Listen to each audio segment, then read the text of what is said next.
જેદી ઉડવું હતું એટલે ધીરુના ઘરે ગયો. મેં કીધું ધીરુ આવડી મોટી લોઢાની બેગ હો.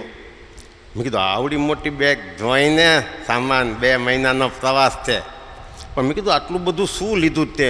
એમ નહીં, ગરમ કપડાં તો જુઓ કેટલા લીધા, ઠંડી તોડી નાખે. મેં કીધું ના ભાઈ ના આવે, તમને શું ખબર પડે? હવે તોયદી ગયા છો વિદેશ, આ બધું જોઈને બધાને પૂછી લીધું લે. પણ ધીરુ મેં કીધું આટલા બધા સ્વેટર ને આ કોટ ને આવું ન ગલાય, આમાં તમને જ વજો તો ખરામાં તોડી નાખે એવી તાજ પછી તદી તમને ધીર્ય યાદ આવશે. મજાનું.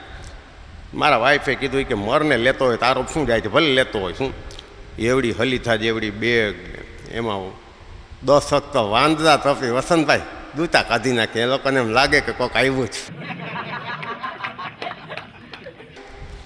મેં કીધું ધીરુ આવી બેગ કોઈની નહીં હોય એરપોર્ટ. અહીં તો તમને કહું છું આવી બેગ કોઈની ન હોય એરપોર્ટ ઉપર, આમ સીધી નોખી તરી આવે, આપણે ગોતવી જ ન પડે.